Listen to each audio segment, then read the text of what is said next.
Hello all. Today we are going to see about one of the most important topic in data structures and algorithm, that is minimum spanning tree. And myself, G. Marishwari, working as an assistant professor in the Department of Information Technology, Ramco Institute of Technology. Before going towards the topic, we should know certain basics, right? So I think it is better to start from what is graph and what is tree. I hope you all know that both graph and tree are the non-linear data structures. The only difference is in graph there is the possibility for the formulation of cycle, but in tree there is no such formulation. So this spanning tree is one of the graph data structure category. It comes under the graph data structure category. So here I represented it as a spanning tree is a subset of graph G, where a graph is the collection of vertices.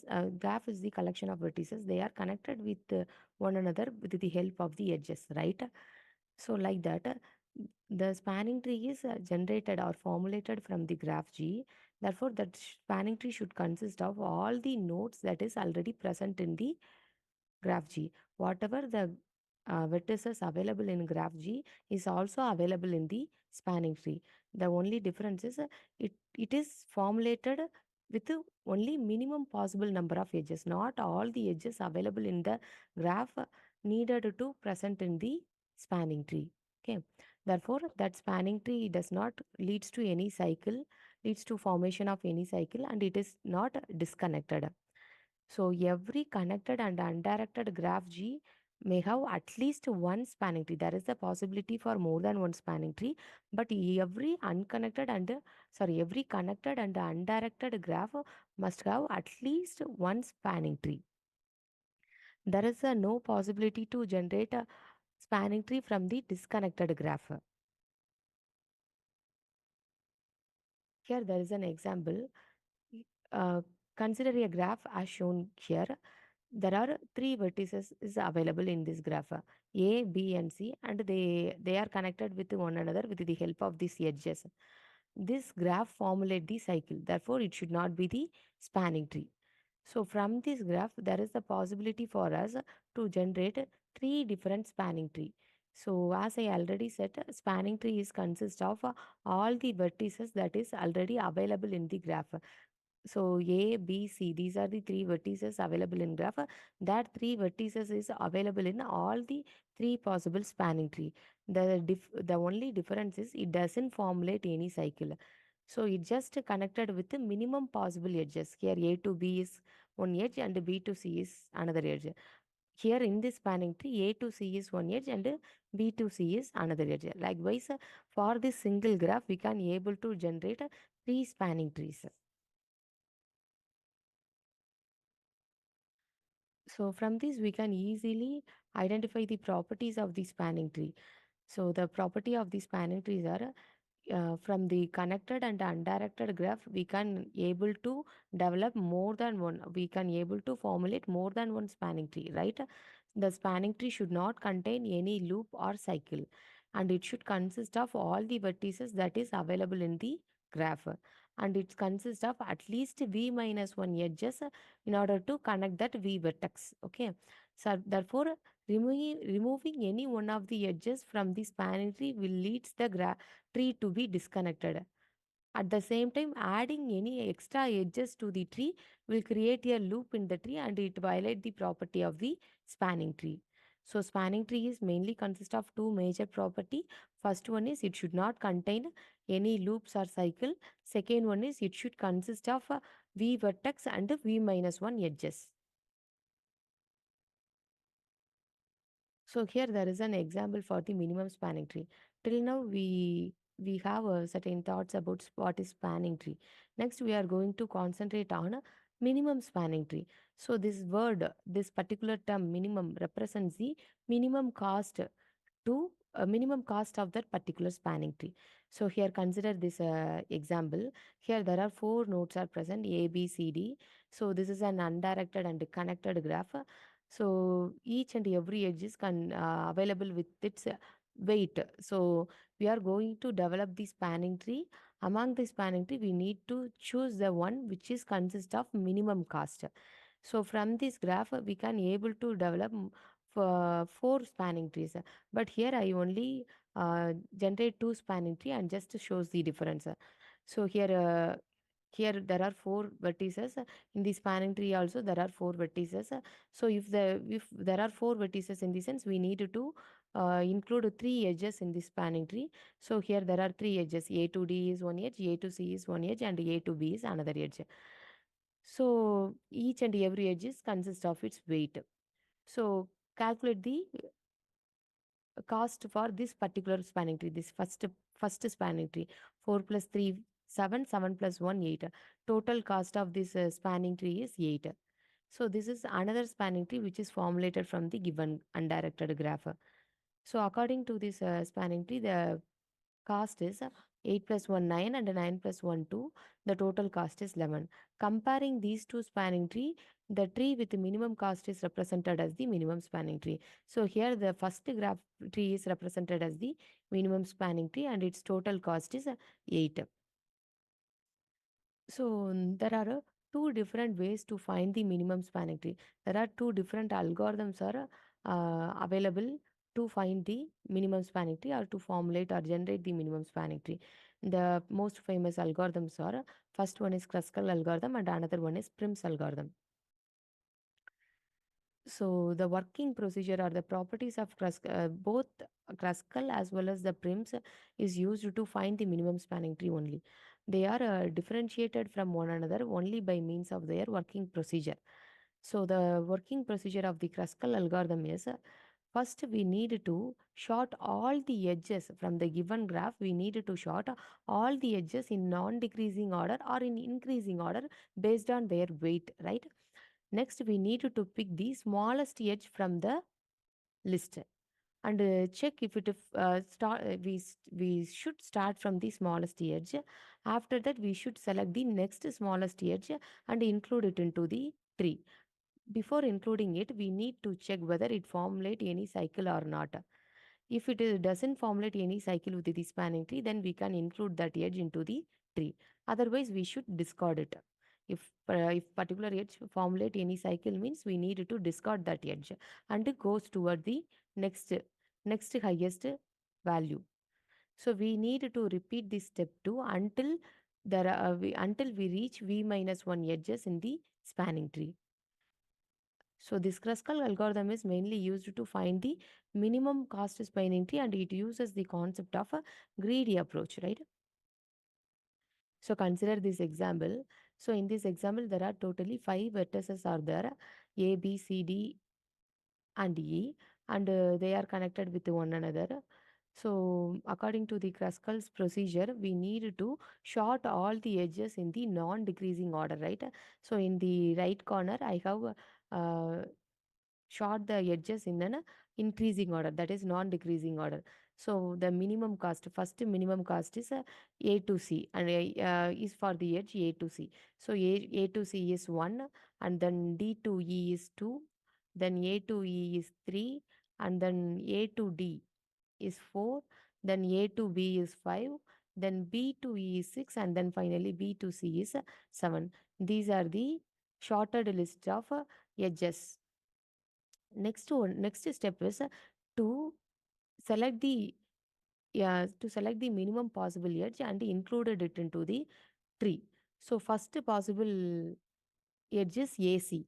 So A to C, it takes only its cost is 1. So if we include this particular nodes into the tree, it doesn't formulate any cycle. So we just include that into the tree. After that, the next minimum value is 2. So its edges are its vertices are D and E. So here it doesn't form any connection between this to this already available spanning tree. So we just included 2. It doesn't formulate any cycle. So D2E is included with the minimum cost of 2. After that, we are going to see about A to E. Its cost value is 3. So A to E is connected by means of this by including these edges. So C to A, A to E, E to D. This is the spanning tree that we have formed up till now. It also doesn't formulate any cycle. Next, we need to see about the next edge, that is A to D, and its cost is 4. If we connect A and D, it will formulate the cycle. Just A to E, E to D, and D to A. So it formulate a cycle. So we should not consider this edge A to D is not included into the tree. After that, A to B. A to B doesn't formulate any cycle. So A to B is connected in, inserted into the tree with the minimum cost of its edge 5. Next one is B to E. If we insert B to E, it will formulate a cycle like that. A to B, B to E, and then E to A. So it generate a cycle. So we should not insert B to E edges into the tree. And at last B to C. B to C is also generate a cycle. B to C is also generate a cycle. A to C, C to B, and then B to A. So it will also lead to the cycle. So we should not include that edges into the spanning tree. Finally, check whether that tree formulated by us is consists of the property of spanning tree or not. First property is the spanning tree should holds all the vertices that is available in the given graph. There are five vertices is available in the graph. Here too we are formulated the five vertices 1, 2, 3, 4, and 5. If there are five vertices, we need to include four edges for that. Count the number of edges in the given tree, edges formulated in the spanning tree. 1, 2, 3, 4. Yes, there are five vertices is available and four edges is also available, and all the nodes are connected with and all the nodes are connected here. Therefore, this is the spanning tree for us. So with the help of this Kruskal algorithm, here we are created the spanning tree. Not only the spanning tree, it is the minimum spanning tree, because here first we are arranging the edges in an non decreasing order, and formulate the tree based on these edges. So after formulating this as minimal spanning tree, we just calculate the total cost of the tree. It is 1 plus 5 plus 3 plus 2, and then the total cost is 11. This is the working procedure of a Kruskal algorithm. So here there is another example for a Kruskal algorithm. So in this example, a graph with four nodes are formulated. So the four nodes are 0, 1, 2, and 3, and the edges here edges are connected in between the vertices as shown as given in this order. 0 to 1 the edge cost is 10, 0 to 2 the edge cost is 6, 0 to 3 edge cost is 5, and then 1 to 3 edge cost is 15, and 2 to 3 edge cost is 4. As per the steps and procedures to be followed by Kruskal's algorithm, the first step is short the edges in a non-decreasing order, right? So we starts with the lowest possible edge first, that is 2 to 3, 4, then 0 to 3, 5, 0 to 2, 6, 0 to 1, 10, and then 1 to 3, 15. Next step is pick the smallest possible edges from the shorted list and formulate the spanning tree. First one is 2 to 3, and its edge cost is 4. Next one is 0 to 3. By inserting 0 to 3 with the tree, it doesn't formulate any cycle. So 0 to 3 is inserted into the tree. After that, the 0 to 2 is taken. By inserting 0 to edge 0 to 2, it will leads to the cycle. So 0 to 2 edge is discarded. After that, 0 to 1 is chosen. 0 to by adding the this particular edge 0 to 1, the tree doesn't violate any property of Kruskal algorithm. So it is added to the tree. Now check whether that particular spanning tree formulated is satisfies the properties of MST or not. Here there are four nodes. Here also there are four nodes with three number of edges. So it satisfies the properties of MST. Therefore, the minimum cost of this particular spanning tree is 10 plus 5, 15, 15 plus 4, 19. The advantages of Kruskal algorithms are it is mainly used to create the minimum spanning tree for the connected graphs. And next major advantage is it will find the minimum spanning tree with the minimum time and space complexity. Its time and space complexity is order of E log V, where E stands for edges and V stands for vertices. And another most important advantage of Kruskal algorithm is it is faster to find the minimum spanning tree for the sparse graph. Next is about the applications of Kruskal algorithm. So Kruskal algorithms can be used to design the networks with the least cost. And also Kruskal algorithm is also used as an approximation algorithm to find solution for the several complex optimization problem.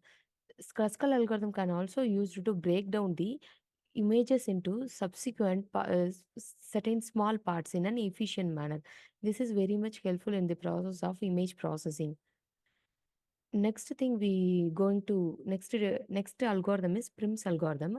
So it is also one of the most important algorithm to find the minimum spanning tree.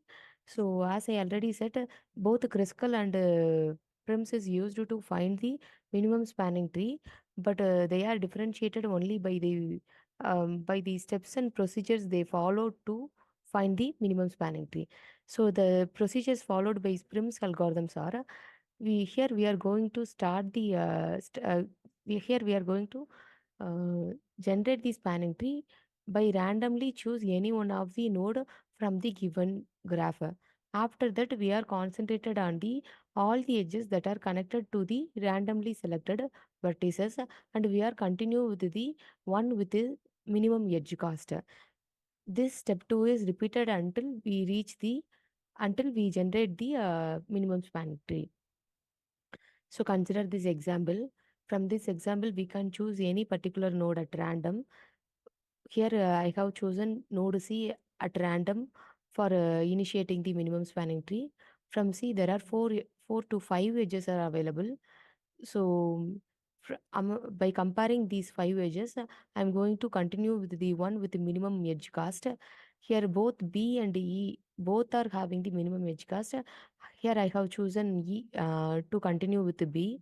So C to B is chosen and it is included into the minimum spanning tree. After that, and it is included into the spanning tree. After that, we should check the node which is connected with the B.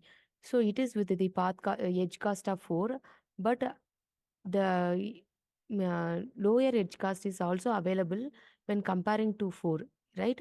So C2E is already available. Its edge cost is 2. So after expanding B, I am going towards this particular edge because of this edge cost. Here 2 is lesser than 4. C2E is connected. Here it doesn't form any cycle. Next, we should concentrate on E2, whether any node is connected with the E with the minimum possible edges. Here consider the same graph. Here E2F is connected with the minimum possible edge 3. At the same time, C2D is also available with the minimum possible edge 3. It's our choice to choose any one of the node, any one of this edge. E2F can be chosen or C2D can be chosen. So here I continue with the E2F and its edge cost is 3. After that, we need to explore the unexpanded nodes. So F2D is available. So F2D path cost is 3. At the same time, C2D path cost is 3. We can choose any one of these path cost, any one of the edge from the available graph. So for this example, here I have chosen C2D. So C2D is chosen with the minimum path cost 3. So after that, only one node is not expanded till node, that is A. In order to reach A, there is two possible edges. One is from B to A, another one is from C to A. Both have the same edge cost. So here also it is our choice to choose any one of the edges. Here I have continued with C to A. So here the final minimal spanning tree is formulated. Here we just check whether this particular spanning tree is satisfies the property of minimal spanning tree. There are totally six nodes are available in the given graph. Here too there are six nodes A, C, B 3 and then D, E, F 3. Six vertices is available with five number of edges 1, 2, 3, 4 and 5. So it satisfies the properties of spanning tree and the minimal cost of this tree is 4 plus 3 7, 7 plus 2 9, 9 plus 2. The advantages of Prim's algorithms are Prim's algorithm is guaranteed to find a minimum spanning tree for the given connected, weighted, and undirected graph. And its time complexity order of E log V, where E stands for edges and V stands for vertices. Where it is mainly used the concept of binary heap or Fibonacci heap to formulate the spanning tree.